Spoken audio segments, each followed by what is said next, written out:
Hi, and welcome back to I'm a Happy Enchilada. And if you're a first-timer, thanks for tuning us in. I'm Don Culver, and I'll be your host. And today we take a deep dive into learning to love yourself.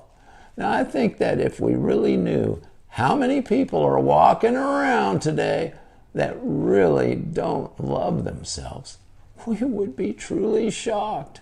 Yet, considering how many of us grew up in families with active addictions, alcoholism, emotional issues, mental illness, and just dysfunctional family dynamics disguised as normal behavior, it's pretty amazing if any of us grew up without carrying some emotional baggage from our childhood along with us into the adult world. Well, I'd be the first to admit I brought a lot of baggage into my young adult life that took me decades to not only recognize, but to try to resolve or make some sense of on the fly as the years flew by. Now, in my research, I found a ton of information on what it is and how to love yourself, much more than we have time for on today's episode. So please Google Learning to Love Yourself if you need more info on this topic. All right, so now let's get started. First, what does self-love mean, you wonder? Well, it means accepting your strengths, your weaknesses, and everything in between. The next question, is self-love hard to learn? Asking yourself if you fully love yourself can be very difficult because you must accept your flaws and faults. Love is something we choose, the same way we choose anger, hate, or sadness. We have the power to forgive someone who has hurt us in the past. We can learn to finally heal from something when we can forgive. Why do I struggle to love myself, you wonder? Well, growing up with not enough acceptance and too much shame, we may cling to our shortcomings, past failures, and poor decisions. We minimize the good things about ourselves and our positive qualities. So, what prevents self-love, you ask? Perfectionism is a major obstacle to self-love. While a little perfection can be a good thing, especially in business, it can also lead to disappointment, frustration, and unhappiness. When you feel everything must be perfect, you aren't going to be happy when you fall short. And what are some signs of not loving yourself to be aware of? First, you don't allow yourself to take time off. Next, you put wishes and expectations of others first, and you often put yourself down with what you say. You apologize for everything. You judge yourself for the mistakes, and it's hard for you to say no. Now, here's a great question, and one that's probably on everyone's mind about now. How long does it take to build self-love? Well, changing and reversing irrational beliefs about yourself takes time, effort, discipline, and practice. It can take years for some people, and that's completely normal. So don't be disheartened if you struggle in this process and fall back into negative ways of thinking along the way.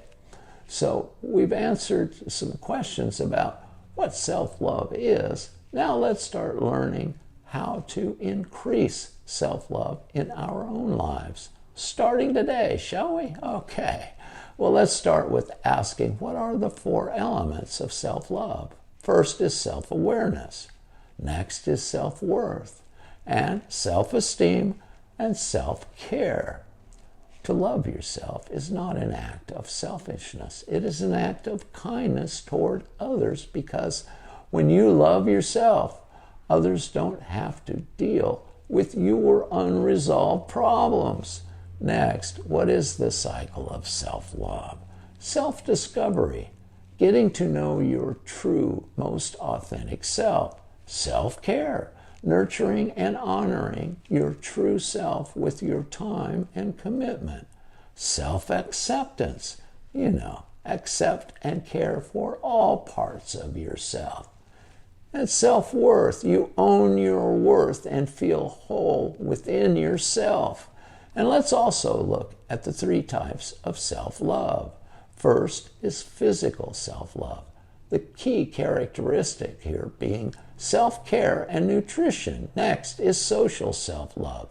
And the key characteristic, self-improvement and self-respect. And emotional self-love. Key characteristic being self-awareness and self-esteem. And here are 3 steps to loving yourself instead of just trying to talk yourself into believing you have self-love. Foster compassion for yourself with these 3 practical steps. First, care as much about yourself as you do about others. Maintain your boundaries and do what you need to do to be you. And what happens when you start loving yourself? Well, self-love pushes you to take care of your own needs. You'll learn to give to yourself, and in doing so, you will develop into the person you want to be. You'll celebrate the beauty and freedom of being true to you, and you'll gain a solidified sense of who you really are. And how about some self-love habits? Well, people high in self-love nourish themselves daily through healthy activities like sound nutrition, exercise, proper sleep, intimacy, and healthy social interactions. Making room for healthy habits begins truly caring for yourself by mirroring that in what you eat, how you exercise, and what you spend your time doing. And here's a great way to love yourself and be more confident. Practice positive self-talk. Every morning as you start your day, internalize the good things about yourself and remind yourself that you matter. You can also create positive affirmations, which are self-affirming statements to help yourself believe in your abilities. Now, let's get to the meat of the matter, shall we? Here's some great first steps to get you started towards loving yourself. First, plan your escape. Next, book a therapy session. And spend time in nature with those you love. Adopt a pet. Fill your home with things that make you smile. Go screen-free. Woo! Give yourself permission to say no. Yeah. Eat alone. And here's a few more to consider. Discover who you really are. Set and keep boundaries. Honor your alone time. Heal from old wounds and let go of past resentments. Today would be a great day for you to get started on learning to love yourself. I promise that it will be worth the effort. Well, that's all I've got. So until next time, God bless and be a happy enchilada. Bye.